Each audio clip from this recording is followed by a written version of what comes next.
Assalamualaikum warahmatullahi wabarakatuh. Rekan-rekan mahasiswa yang saya hormati, hari ini kita bertemu kembali dalam mata kuliah Hukum Kebijakan Publik, sesi ke-9. Pada sesi ini kita akan membahas tentang hukum berorientasi kebijakan publik. Ada beberapa sub bahasan yang akan kita diskusikan dalam pertemuan ini. Antara lain adalah aktor-aktor yang terlibat di dalam proses pembuatan kebijakan publik, termasuk di dalam proses pengadopsian kebijakan publik ke dalam peraturan perundang-undangan. Ketika membicarakan tentang aktor-aktor dalam kebijakan publik ini, nanti kita akan membicarakan bagaimana peran mereka di dalam proses pembuatan kebijakan publik. Sub bahasan lainnya yang akan kita bahas adalah bagaimana proses formulasi kebijakan publik dalam konteks pembentukan peraturan perundang-undangan. Nanti kita akan membahas tentang bagaimana metode pembuatan kebijakan publik, bagaimana teori-teori penyusunan agenda kebijakan publik, teori dalam perumusan alternatif kebijakan, proses pengadopsian kebijakan dalam pembentukan peraturan perundang-undangan, serta perumusan strategi implementasi dan evaluasi kebijakan publik. Oke, kita mulai dengan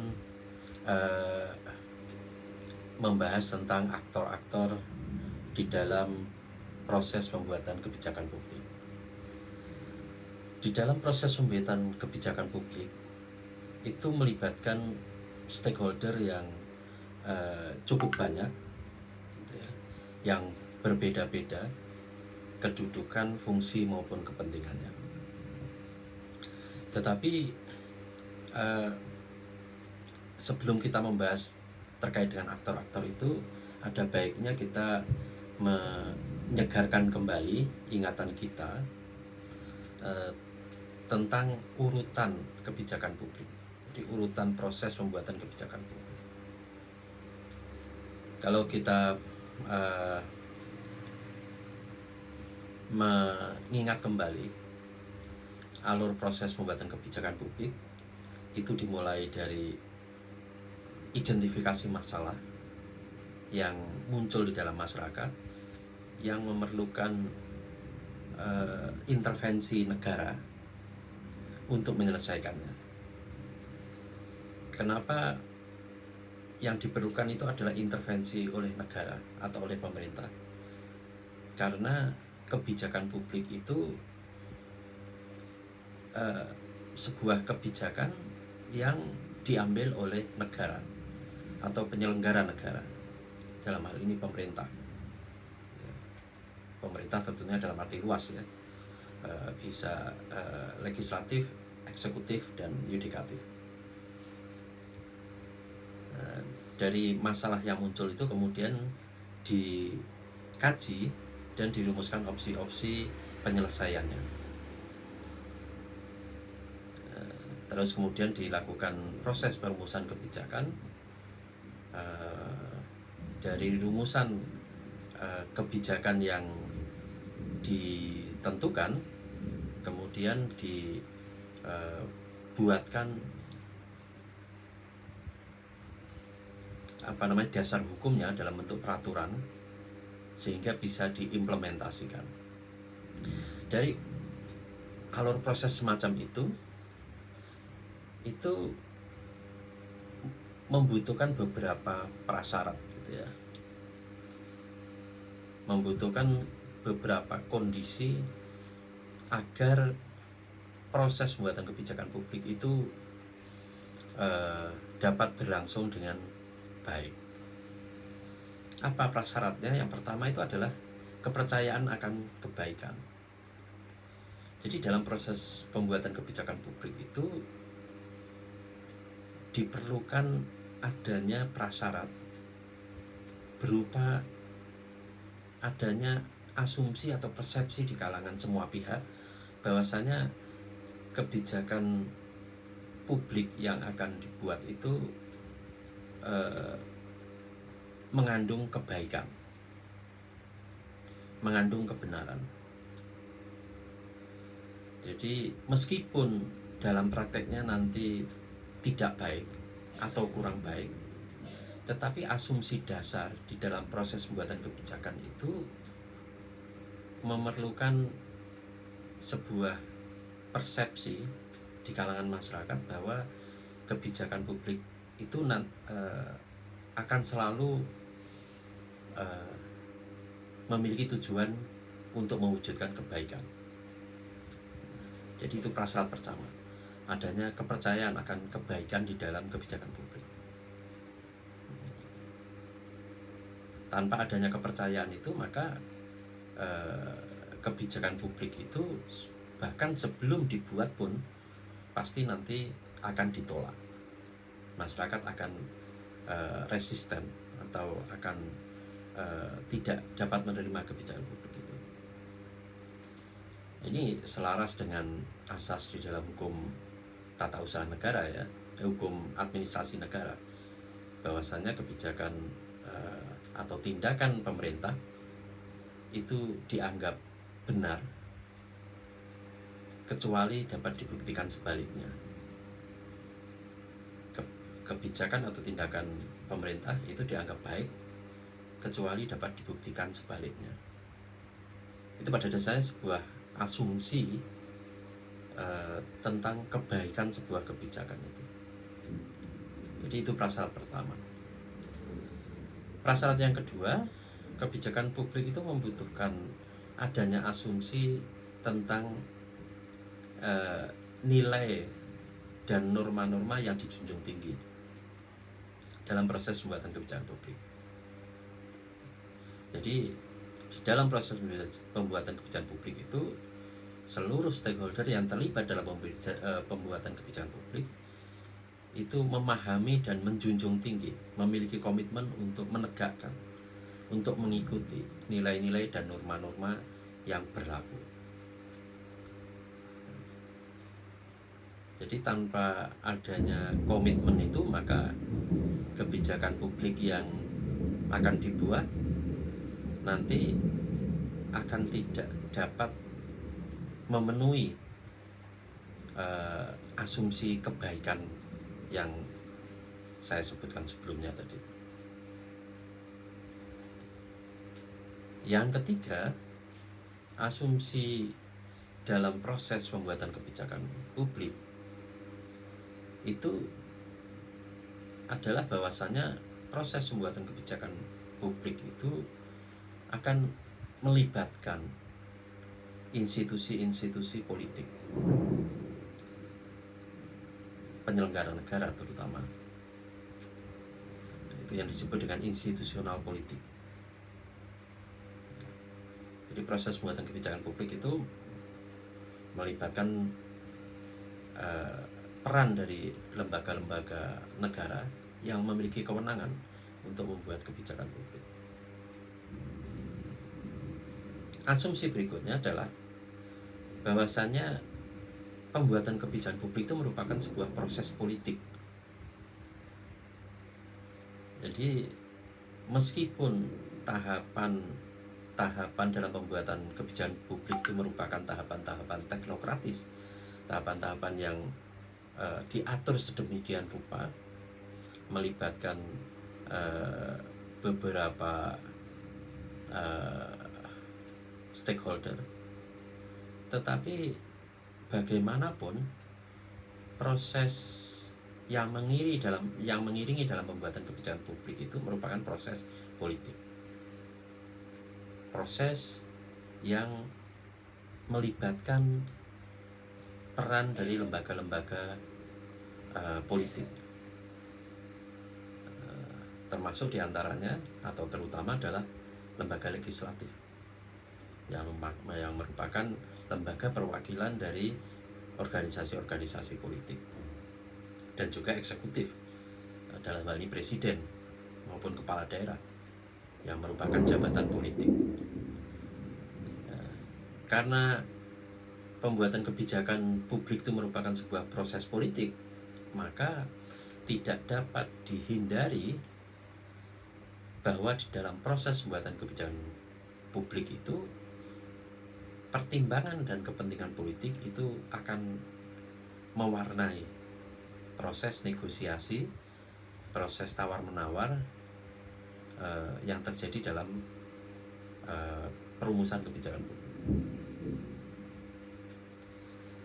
Yang terakhir, asumsi atau prasyarat di dalam proses pembuatan kebijakan publik itu adalah kinerja kebijakan publik, di mana di dalam kinerja kebijakan publik atau kinerja implementasi kebijakan publik itu dapat saja atau bisa saja diwarnai oleh adanya kegagalan, baik kegagalannya itu karena formulasi kebijakan publiknya yang tidak tepat, ataupun proses implementasinya yang tidak berjalan sesuai dengan yang direncanakan. Jadi itu adalah beberapa asumsi atau beberapa prasyarat yang diperlukan di dalam proses pembuatan kebijakan publik. Salah satu asumsi tadi yang sangat penting untuk kita pahami adalah bahwasannya pembuatan kebijakan publik itu merupakan proses politik yang dijalankan oleh beberapa institusi politik atau yang melibatkan beberapa institusi politik. Nah, inilah yang kemudian sering diistilahkan dengan aktor di dalam pembuatan kebijakan publik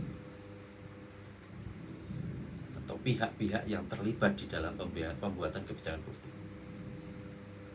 Jika kita dalami lebih lanjut, aktor-aktor dalam pembuatan kebijakan publik itu bisa kita petakan menjadi dua kelompok.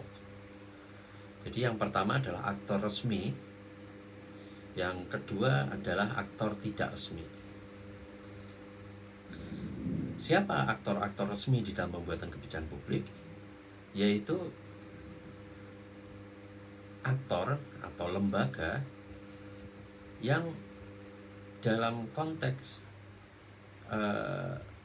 ketatanegaraan diberi tugas dan wewenang untuk membuat kebijakan publik. Aktor-aktor resmi ini kalau kita petakan secara lebih mendetail itu terdiri atas legislatif, lembaga legislatif yang berwenang untuk membuat peraturan perundang-undangan dan membahas serta menyetujui anggaran. Terus yang kedua adalah eksekutif, presiden, kepala daerah beserta jajarannya. Yang ketiga adalah lembaga yudikatif yang bertugas dan berwenang untuk menegakkan hukum. Dan yang keempat adalah State Auxiliary Agency atau lembaga-lembaga pendukung di dalam sebuah negara. Kalau di Indonesia kita ketahui ada cukup banyak lembaga negara yang masuk kategori State Auxiliary Agency ini. Misalnya KPK, BPK, Komisi Yudisial, Komisi Pemilihan Umum, dan lain sebagainya. Kalau kita ingat kembali mata kuliah hukum tata negara tentang organ negara, State Auxiliary Agency ini dipahami sebagai lembaga-lembaga yang dibentuk untuk mengoptimalkan pelaksanaan fungsi organ utama negara atau State Main Agency. State Main Agency-nya itu eksekutif, legislatif, yudikatif. Terus di luar State Main Agency itu di negara-negara di dunia ini seringkali dibentuk beberapa lembaga negara pendukung atau yang diistilahkan dengan State Auxiliary Agency. Kalau di Indonesia itu tadi contohnya, misalnya Komisi Yudisial untuk mendukung penegakan martabat lembaga yudikatif, kemudian KPK untuk mendukung penegakan hukum terkait dengan korupsi, Komisi Pemilihan Umum gitu ya, untuk mendukung eksekutif dalam menyelenggarakan pemilu dan lain sebagainya. Itu adalah aktor resmi. Aktor-aktor resmi ini mereka terlibat di dalam proses pembuatan kebijakan publik melalui jalur resmi. Kenapa disebut jalur resmi? Karena sistem atau mekanisme pembuatan kebijakan publik itu diatur sedemikian rupa dengan melibatkan peran dari aktor-aktor resmi. Misalnya usulan kebijakannya bisa muncul dari pemerintah, dari eksekutif, kemudian dibahas bersama legislatif untuk menghasilkan peraturan perundang-undangan yang berisi tentang kebijakan publik tersebut, terus kemudian diimplementasikan oleh eksekutif, dan ketika ada penyimpangan dalam implementasinya, maka kemudian lembaga yudikatif berperan dalam menegakkan aturan hukumnya. Di luar eksekutif, pengusulan kebijakan itu bisa muncul juga dari lembaga negara pendukung tadi, State Auxiliary Agency. Nah, yang kedua adalah aktor tidak resmi. Aktor-aktor tidak resmi ini adalah aktor-aktor yang tidak terlibat secara langsung di dalam proses pembuatan kebijakan publik. Namun mereka bisa turut serta mewarnai proses pembuatan kebijakan publik. Siapa saja aktor-aktor tidak resmi ini? Itu bisa terdiri atas organisasi masyarakat sipil, jadi NGO atau ormas, kemudian kampus atau lembaga riset, ini termasuk juga dalam aktor tidak resmi, termasuk juga partai politik. Di partai politik ini dalam pembuatan kebijakan publik dia masuk dalam kategori aktor tidak resmi, meskipun mereka memiliki perwakilan di DPR atau fraksi di DPR. Tetapi dalam proses pembuatan kebijakan publik, partai politik ini tidak bisa terlibat langsung karena mereka bukan merupakan lembaga yang diberi wewenang oleh hukum untuk membuat kebijakan publik. Jadi kalau partai politik memiliki visi, misi atau memiliki kepentingan tertentu dalam kebijakan publik yang sedang disusun, maka partai politik dapat berperan dengan menitipkan aspirasinya kepada wakil-wakil mereka di DPR. Oleh karena itu partai politik ini dimasukkan dalam kategori aktor tidak resmi. Di luar itu juga misalnya media massa itu masuk kategori aktor tidak resmi.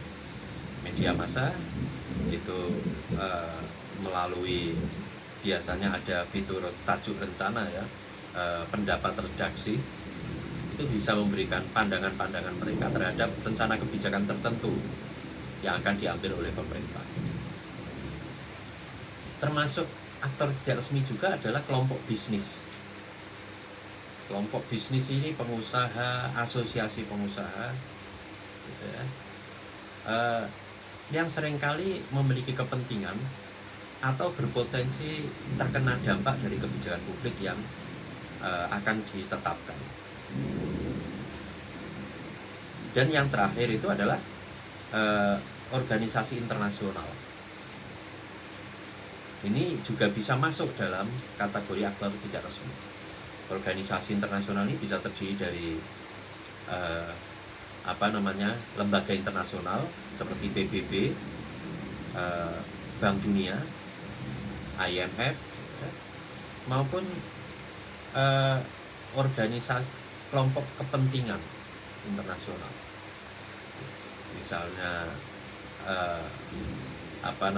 kelompok bisnis internasional, perusahaan multinasional. Perusahaan multinasional itu perusahaan yang operasinya itu lintas negara. Itu mereka juga bisa menjadi aktor tidak resmi dalam proses pembuatan kebijakan publik, karena mereka terkadang memiliki kepentingan terhadap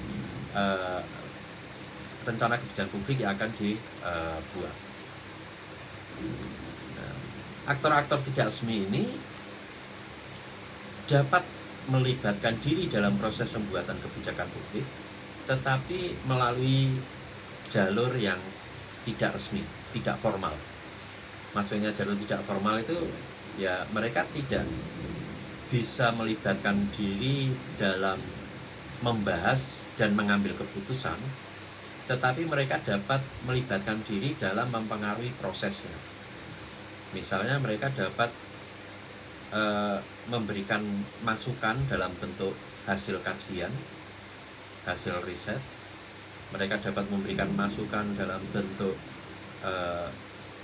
mengajukan solusi dari permasalahan, maupun mereka dapat mengajukan atau mempengaruhi proses dengan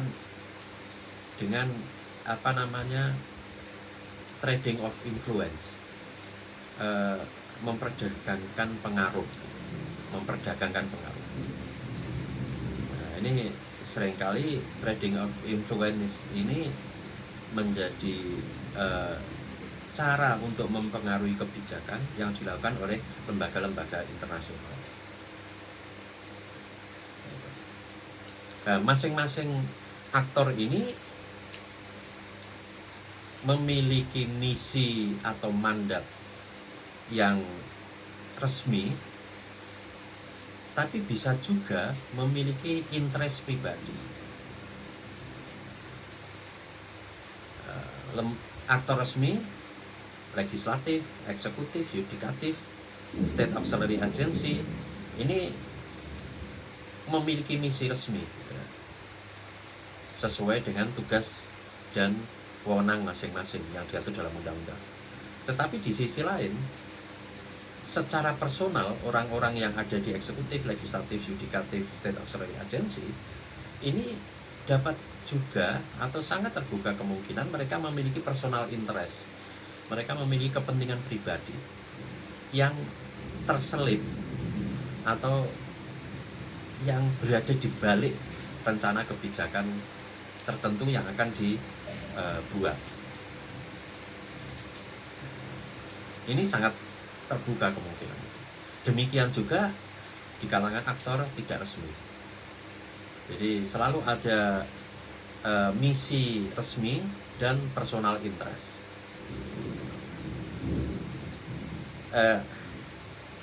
Di dalam proses pembuatan kebijakan publik ini akan selalu terbuka ruang untuk saling terjadi benturan antar kepentingan, maupun terbuka ruang saling negosiasi atau kolaborasi antar kepentingan. Ya, nanti tergantung siapa yang menang, siapa yang kuat. Yang kuat dialah yang akan menang dalam mempengaruhi proses kebijakan publik. Contohnya apa? Misalnya dalam pembuatan rancangan Undang-Undang Cipta Kerja beberapa waktu yang lalu, itu aktor resminya adalah legislatif dan eksekutif. RUU-nya disusun oleh eksekutif, kemudian dibahas bersama oleh legislatif. Tetapi di dalam proses pembuatan kebijakan publik tentang Cipta Kerja yang kemudian dituangkan dalam RUU Cipta Kerja itu aktor tidak resmi, misalnya organisasi masyarakat sipil, ini sangat aktif menyuarakan perhatian dan tuntutannya. Misalnya organisasi masyarakat sipil saat itu yang bergerak di isu lingkungan misalnya banyak menyuarakan kegalauan mereka terkait dengan mekanisme AMDAL, analisis dampak lingkungan ya, yang cenderung diabaikan di dalam rumusan norma RUU Cipta Kerja itu. Demikian juga kampus dan lembaga riset itu juga banyak bersuara. Partai politik itu bahkan ada 2 partai politik yang saat itu kurang mendukung RUU Cipta Kerja itu. Kelompok bisnis dalam proses pembuatan RUU Cipta Kerja, kebijakan publik terkait dengan Cipta Kerja itu Asosiasi Pengusaha Indonesia juga mengajukan konsep mereka untuk dipertimbangkan di dalam proses pembahasan RUU Cipta Kerja. Demikian juga aktor tidak resmi berupa komunitas internasional, misalnya Amnesty International,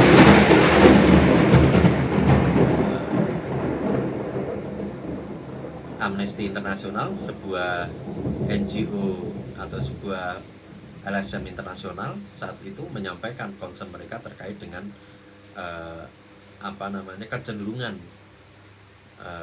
RUU Cipta Kerja itu melanggar konvensi internasional tentang hak sipil dan politik.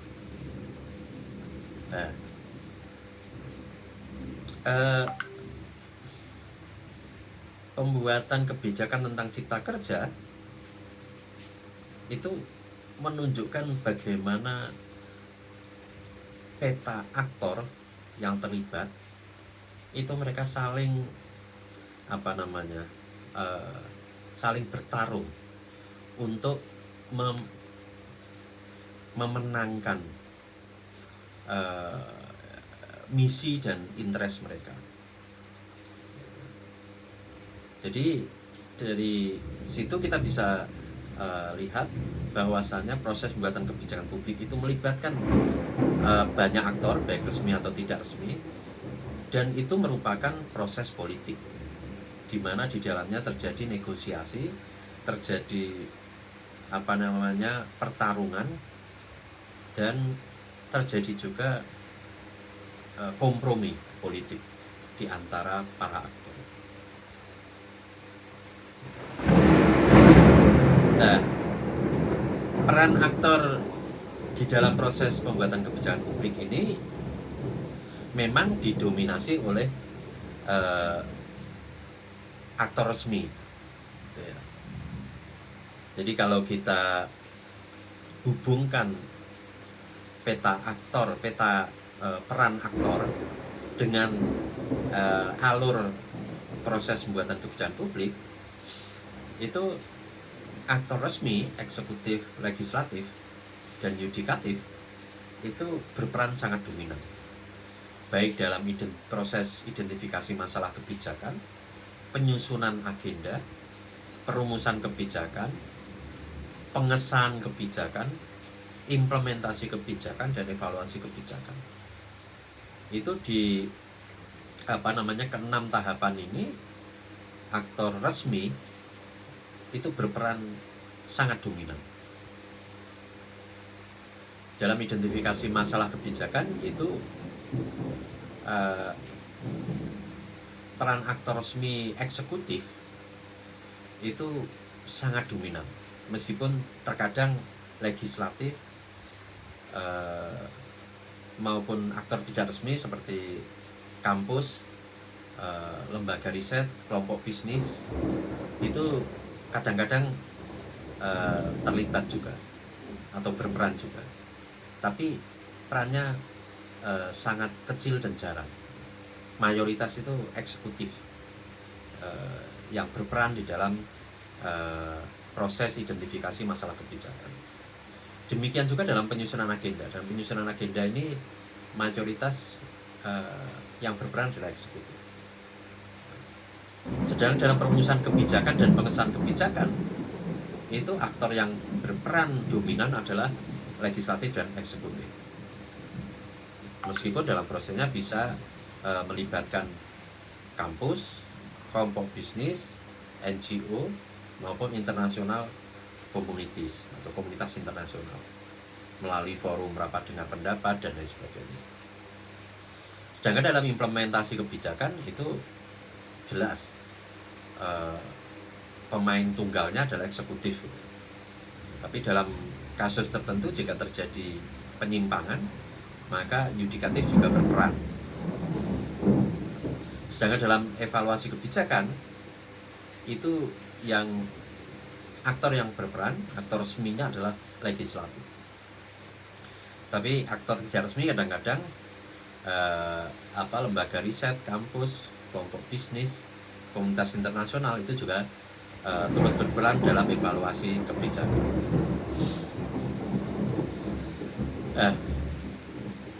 Jadi dari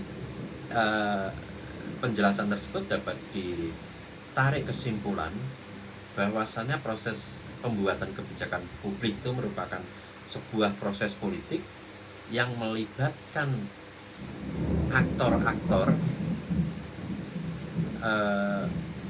baik itu aktor resmi maupun aktor tidak resmi,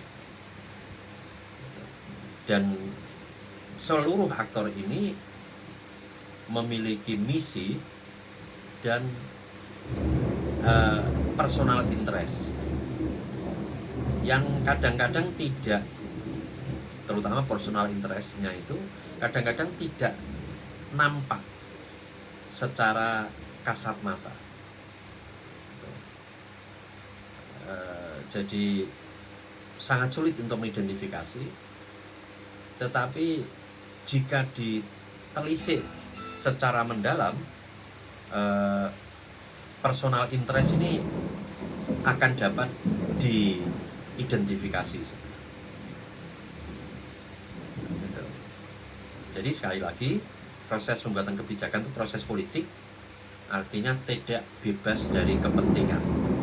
Meskipun asumsi dasar atau prasyarat dalam sebuah kebijakan publik itu adalah bahwasanya kebijakan publik itu mengandung kebaikan. Tetapi karena kebijakan publik itu merupakan proses politik yang melibatkan banyak aktor, di mana masing-masing aktor itu mempunyai misi dan personal interest, maka kebijakan publik itu tidak mungkin bebas dari kepentingan. Jadi kebijakan publik itu pasti akan mengandung konsekuensi, menguntungkan kelompok tertentu, merugikan kelompok yang lain. Oleh karena itu sangat diperlukan nanti adalah upaya untuk melakukan analisis dan evaluasi kebijakan publik untuk menilai apakah kebijakan publik yang dibuat, yang ditetapkan dan dilaksanakan itu membawa dampak yang baik untuk masyarakat. Dan selanjutnya kita akan melihat bagaimana masing-masing tahapan pembuatan kebijakan publik. Jadi yang pertama, pembuatan kebijakan publik itu diawali dengan tahap identifikasi masalah. Jadi identifikasi masalah ini merupakan langkah awal dari sebuah kebijakan publik. Karena kebijakan publik itu muncul untuk menjawab masalah yang dihadapi oleh masyarakat. Bagaimana identifikasi masalah ini dilakukan? Jadi identifikasi masalah ini dilakukan berdasarkan adanya pengakuan atau yang dirasakan keberadaannya atas situasi atau gejala yang tidak diinginkan. Jadi masalah yang diidentifikasi itu bisa jadi merupakan masalah yang dirasakan bersama atau masalah yang diakui bersama. Bedanya apa? Kalau masalah yang dirasakan bersama itu memang masalah yang sudah terjadi, sehingga kita bisa merasakan bahwasannya ini ada yang tidak benar, ada yang tidak tepat, ada yang salah. sehingga harus diperbaiki. Sedangkan masalah yang berangkat dari pengakuan itu, masalah itu bisa saja dia belum terjadi sehingga kita belum bisa merasakan, tapi kita bisa meramalkan atau memproyeksikan bahwa masalah itu akan terjadi. Misalnya apa? Misalnya perubahan iklim gitu ya. Perubahan iklim itu para ilmuwan misalnya meramalkan dalam beberapa dekade ke depan suhu bumi akan meningkat beberapa derajat. Peningkatan 1-2 derajat itu dalam teorinya maupun di dalam kasus di beberapa wilayah itu akan berpotensi memunculkan dampak kekeringan, memicu konflik, memicu munculnya kekerasan misalnya. Nah, itu kan masalah. Masalah itu belum kita rasakan sekarang di Indonesia, tetapi itu bisa kita akui sebagai masalah karena secara teori itu sangat kuat evidence, sangat kuat buktinya. Nah, pengakuan itu, jadi masalah perubahan iklim itu merupakan masalah yang berangkat dari pengakuan. Jadi kita akui bahwa itu masalah, meskipun kita belum rasakan dampaknya secara langsung. Misalnya kita belum rasakan sekarang ini Indonesia, suhu di Indonesia meningkat misalnya sampai 5 derajat. Kita belum rasakan. Tapi kita bisa akui bahwasanya berdasarkan data-data ilmiah itu sangat terbuka kemungkinan suhu di Indonesia akan meningkat sampai 5 derajat. Sehingga kita butuh kebijakan publik untuk mencegah itu. Nah, ketika kita melakukan kajian atau identifikasi masalah, itu William Dunn itu memberikan satu metode analisis. Jadi dia menggambarkan bahwasanya ketika kita melakukan identifikasi masalah atau identifikasi isu, itu kita bisa bagi isu itu ke dalam beberapa lapisan isu. Yang pertama adalah isu utama, yang kedua isu sekunder, yang ketiga isu fungsional, dan keempat isu minor. Isu utama itu apa? Isu utama itu masalah utama yang kita hadapi. Kalau isu sekunder itu dia isu yang sebenarnya menjadi turunan atau menjadi dampak dari isu itu utama. Isu fungsional itu isu yang sangat berkaitan dengan isu utama, tetapi dia menimbulkan dampak kepada kelompok-kelompok tertentu. Yang terakhir itu isu-isu minor, isu-isu kecil yang merupakan pecahan dari isu utama. Nah, di dalam proses identifikasi masalah untuk perumusan kebijakan itu kesulitan utamanya itu adalah melakukan identifikasi mana sebenarnya isu utamanya. Karena seringkali kita itu lebih mudah mengenali isu-isu minornya atau isu-isu sekunder atau isu-isu fungsional. Isu utamanya itu seringkali tidak terlihat. Contohnya apa? Misalnya tadi perubahan iklim. perubahan iklim itu menjadi isu utama sebenarnya. Tapi yang mudah kita kenali, mudah kita identifikasi, itu bukan di perubahan iklimnya. Tapi yang kita mudah kenali itu misalnya kekeringan, misalnya konflik perebutan sumber daya air dan sebagainya. Nah itu isu minor, isu fungsional, isu sekunder. Isu utamanya sebenarnya adalah perubahan iklim. Nah kalau kita mau menangani isu-isu tersebut tapi kita gagal menemukan isu utamanya, maka kebijakan publik yang kita buat untuk menangani masalah itu menjadi tidak efektif. Misalnya kita hanya tangani dengan cara membuat aturan tentang pencegahan konflik sumber daya air. Kita bikin kebijakan gimana cara mencegahnya, misalnya tidak boleh menyimpan senjata tajam misalnya. Karena konflik itu kita pahami sebagai konflik fisik. Padahal permasalahan dasarnya itu adalah konflik itu dipicu oleh konflik sumber daya air itu dipicu oleh kekeringan. Kekeringan itu disebabkan karena perubahan iklim. Nah, jadi dalam tahapan identifikasi masalah itu yang sangat penting kita perhatikan adalah bagaimana kita mampu menemukan isu utamanya, bukan isu minor, bukan isu sekunder, bukan isu fungsional.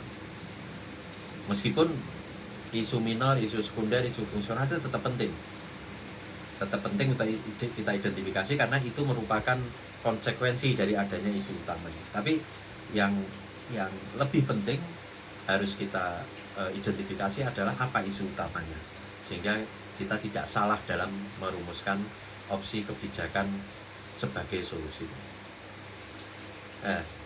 Tahapan kedua adalah penyusunan agenda publik. Jadi setelah kita mengidentifikasi masalah, itu langkah keduanya adalah menyusun agenda publik, atau istilah yang sering dipakai itu adalah agenda setting, perumusan agenda. Maksudnya apa? Ya ini proses penyusunan kebijakan, proses penyusunan agenda yang disusun berdasarkan permasalahan yang terjadi. Dalam proses penyusunan agenda publik atau agenda setting itu, menurut John Clinton, itu prosesnya terdiri dari 3 tahap. Yang pertama adalah problem stream atau penemuan masalah. Tadi identifikasi masalah tadi. Terus yang kedua adalah policy stream atau penyusunan solusi kebijakan. Jadi setelah masalahnya ketemu melalui proses identifikasi tadi, itu para aktor kemudian menyusun kebijakan publik, membuat solusi pemecahan masalahnya. Nah, yang ketiga adalah political stream atau proses politik. Jadi setelah opsi solusinya tadi ditemukan, itu maka kemudian para aktor kebijakan publik, terutama aktor resmi, itu harus menawarkan solusi kebijakan itu ke para pihak, terutama aktor-aktor tidak resmi, gitu ya, aktor stakeholder yang terkait, agar solusi yang diajukan itu bisa mendapatkan masukan dan persetujuan. Itu langkah ketiga ya, political stream, proses politik. Jadi di dalam proses penyusunan agenda publik itu 3 tahap itu.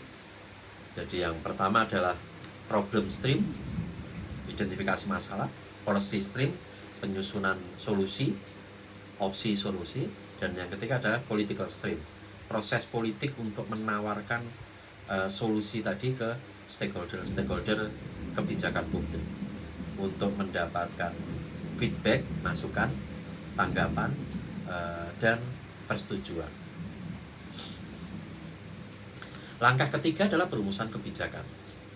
Jadi perumusan kebijakan ini adalah lanjutan dari agenda setting tadi, dari opsi yang sudah disepakati itu kemudian dirumuskan dalam bentuk peraturan, sehingga nanti kebijakan publik itu memiliki kekuatan hukum. Tetapi dalam proses perumusan kebijakan publik ini tidak selalu menghasilkan output berupa peraturan. Gitu. Kenapa? Karena solusi kebijakan terhadap suatu masalah itu tidak hanya berupa tindakan untuk menyelesaikan masalah, tapi bisa juga solusi yang diambil itu dalam bentuk membiarkan atau pembiaran terhadap masalah itu. Itu bisa saja. Jadi misalnya apa? Misalnya di satu daerah tertentu, satu kabupaten tertentu misalnya terjadi peningkatan suhu hingga 2 derajat yang kemudian menyebabkan adanya kekeringan atau polusi gitu. Polusi ya, kekeringan mungkin nanti bisa diatasi, tapi polusi udara misalnya.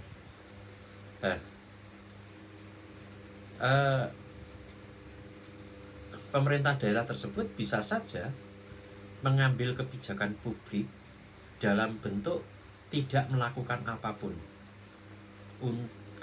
untuk mengatasi masalah tersebut. Kenapa? Karena masalah polusi udara yang meningkat karena dampak perubahan iklim itu tidak bisa ditangani oleh pemerintah kabupaten yang bersangkutan, karena polusi asap itu munculnya dari kabupaten sekitarnya atau kabupaten lain, itu yang asapnya itu kemudian masuk ke wilayah kabupaten tersebut.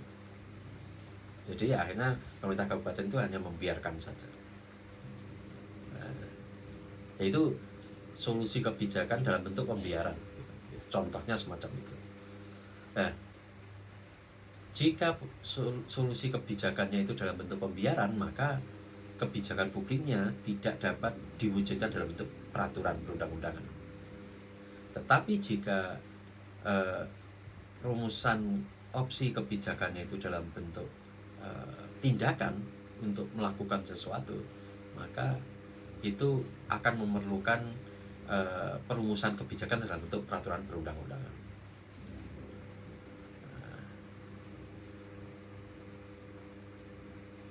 Dan menurut William Dunn, itu proses perumusan kebijakan atau formulasi kebijakan itu dapat dilakukan melalui proses peramalan, yakni proses untuk menguji masa depan yang potensial terjadi atau secara normatif bernilai.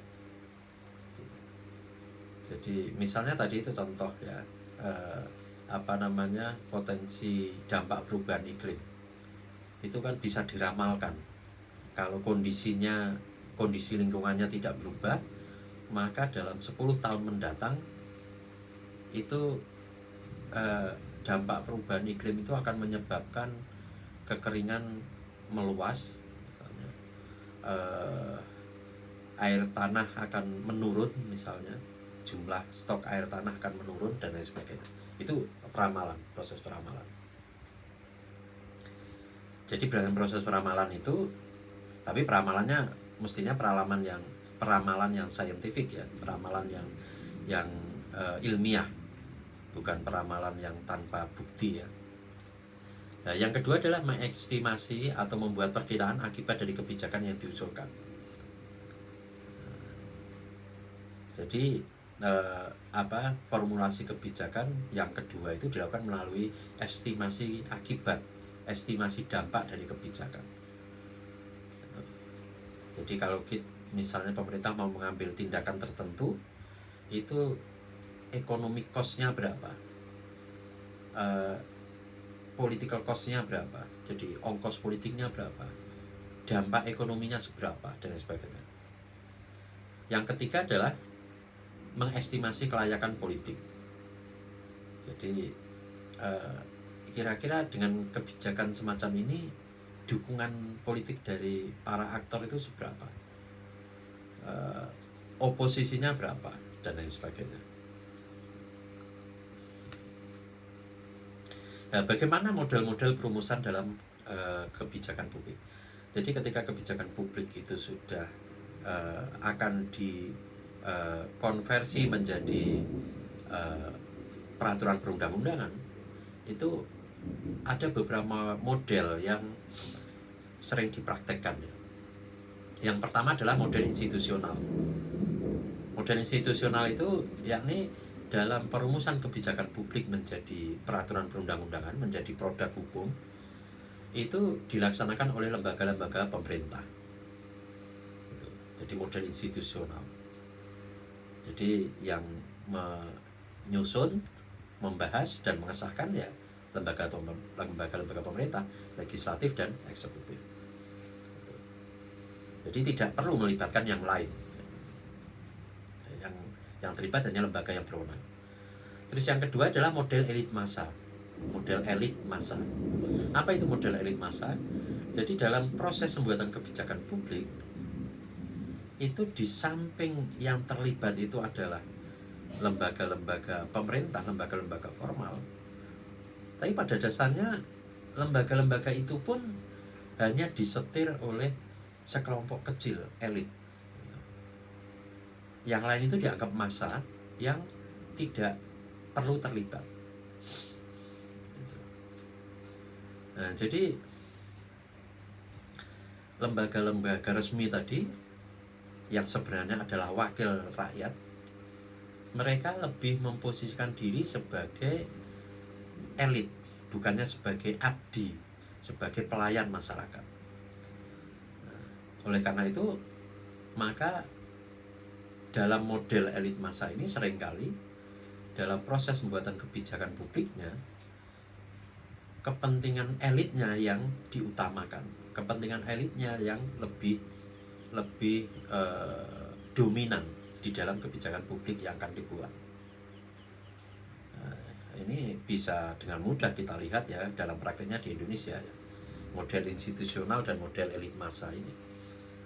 Di banyak kebijakan publik yang sebenarnya bertentangan dengan aspirasi masyarakat, tetapi tetap konversi menjadi produk hukum. Jadi kepentingan elit, kepentingan segelintir orang itu lebih dominan dalam proses pembuatan kebijakan publik. Itu dalam model elit massa. Yang ketiga adalah model kelompok. Jadi kebijakan publik itu dibuat sebagai hasil perimbangan dari berbagai tekanan kepada pemerintah, dari berbagai kelompok kepentingan. Jadi model kelompok ini dia lebih menekankan pada bagaimana kebijakan publik itu bisa dihasilkan melalui proses kompromi antar kepentingan kelompok masyarakat. Yang keempat adalah model sistem politik. Jadi di dalam model ini kebijakan publik itu diproses melalui sebuah mekanisme yang melibatkan input, proses, output, yang melibatkan kekuatan politik, ekonomi, gitu ya, yang ada di sekitarnya. Jadi dalam model sistem politik ini kebijakan publik itu dibuat sebagai hasil dari sebuah sistem politik. Ya, tergantung sistem politik yang berlaku itu demokratis atau tidak. Kalau sistem politiknya demokratis, maka produk kebijakan publiknya itu bisa progresif. Yang kelima adalah model rasional komprehensif. Jadi kebijakan publik itu menekankan pencarian alternatif yang paling efisien dari pencapaian tujuan kebijakan. Nah, jadi opsi yang akan diambil dari sebuah kebijakan publik itu harus ilmiah dan rasional. Jadi kalau model rasional komprehensif itu dia mengabaikan kepentingan kelompok. Jadi yang tidak peduli kelompok itu bertarung sedemikian itu rupa, tetapi kebijakan publik yang dihasilkan itu harus benar-benar rasional, ilmiah. Ini jarang di Indonesia terjadi ya. Model inkremental yang ke-6, yakni model inkremental ini adalah pembuatan kebijakan publik merupakan satu proses politis yang ditandai dengan tawar-menawar dan kompromi untuk kepentingan para pembuat keputusan itu sendiri. Keputusan akhir dibuat lebih mencerminkan pada apa yang tampak secara politik daripada apa yang diinginkan. Jadi model inkremental ini sebenarnya dia mirip dengan model elit massa gitu ya. Jadi kebijakan publik itu lebih mengutamakan kepentingan elitnya. Dan yang terakhir adalah model mix scanning, yakni kebijakan publik itu terdiri dari dua unsur. Jadi yang pertama itu keputusan fundamental, yang kedua adalah keputusan inkremental. Maksudnya bagaimana? Jadi dalam sebuah kebijakan publik itu dibuat semacam kayak dua misi. Yang satu melakukan perubahan untuk menjawab masalah, tetapi di sisi lain juga ada aspek mempertahankan kebijakan yang sebelumnya. Jadi kalau kita bisa bahasakan model mix scanning ini adalah model kebijakan yang evolutif gitu ya. Jadi dia tidak revolutif, dia tidak mengubah total kondisi yang sudah ada, tapi dia melakukan perubahan, tapi pada saat yang sama masih mempertahankan beberapa bagian dari kebijakan yang lama. Nah, itu adalah tahapan perumusan kebijakan publik ya, bersama model-modelnya. Tahapan berikutnya adalah pengesahan kebijakan publik. Kalau tadi sudah dirumuskan dalam bentuk produk perundang-undangan, tahapan berikutnya adalah pengesahannya. Jadi pengesahan kebijakan publik itu adalah proses memilih satu buah proposal dinilai terbaik untuk kemudian mencari dukungan politik agar dapat diterima menjadi sebuah hukum. Proses pengesahan kebijakan publik ini merupakan proses untuk mengubah pilihan kebijakan menjadi peraturan atau keputusan kebijakan. Jadi outputnya bisa peraturan, bisa keputusan. Nanti tergantung pada masalah publiknya gitu.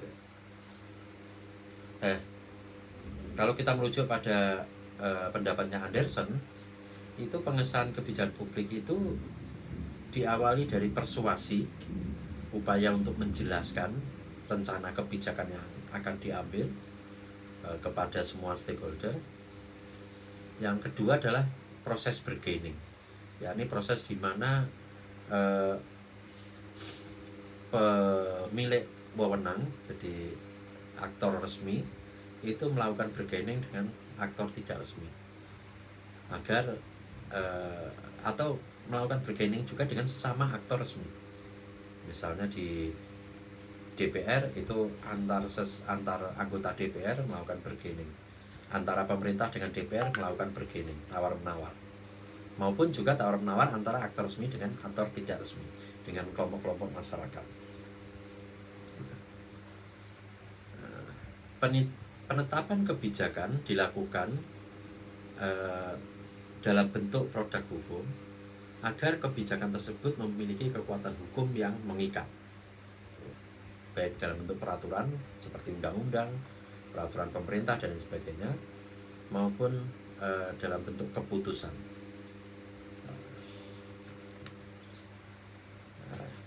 Tahapan berikutnya adalah implementasi kebijakan. Dalam implementasi kebijakan itu yakni proses pelaksanaan dari kebijakan yang sudah sebelumnya ditetapkan dalam sebuah produk hukum. Jadi ini yang dimaksud dengan policy execution atau policy implementation. George Edward itu mengatakan bahwasanya implementasi kebijakan itu dipengaruhi oleh 4 variabel. Yang pertama adalah komunikasi. Jadi keberhasilan implementasi kebijakan itu sangat dipengaruhi oleh komunikasi yang baik. Kalau komunikasinya buruk, maka kebijakan itu bisa ditolak bahkan sebelum dilaksanakan, sebelum sempat dilaksanakan. Jadi pelaksana kebijakan harus mampu menginformasikan tujuan, kemudian keuntungan dari kebijakan ini kalau diimplementasikan, resiko-resikonya dan lain sebagainya. Kegagalan dalam komunikasi ini bisa menyebabkan penolakan terhadap kebijakan itu dari masyarakat. Yang kedua adalah faktor atau variabel sumber daya. Sumber daya di pelaksana kebijakan itu. Sumber daya ini bisa sumber daya manusia maupun sumber daya lainnya, finansial misalnya, sumber daya pendukung, infrastruktur dan lain sebagainya. Kalau sumber dayanya tidak memadai, maka implementasi kebijakan itu dapat gagal. Yang ketiga adalah disposisi.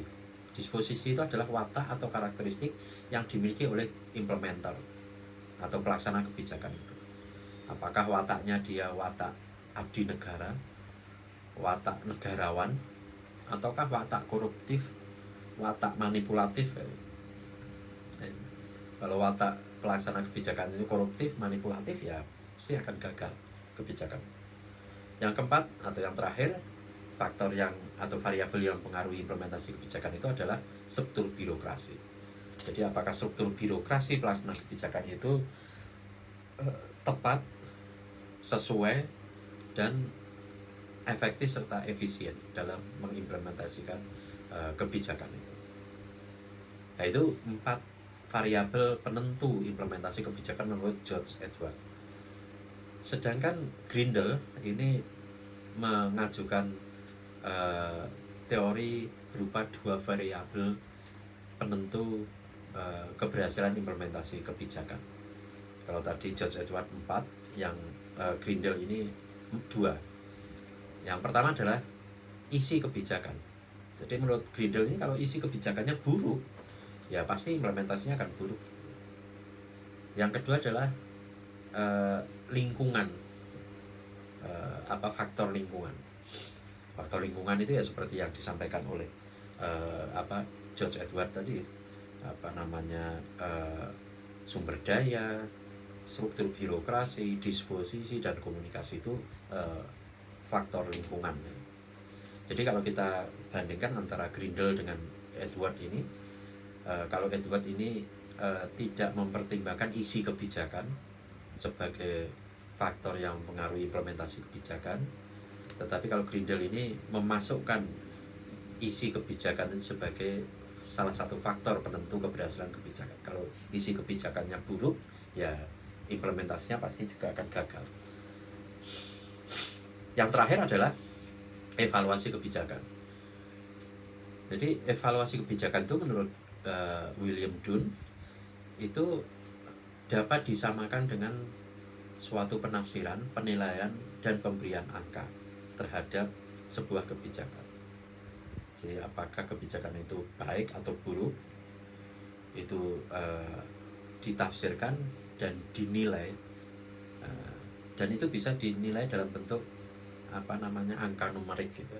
Ini nilainya 10 dalam skala 1 sampai 10, atau 90 dalam skala 1 sampai 100, atau bisa juga dinilai dalam bentuk dinilai secara kualitatif.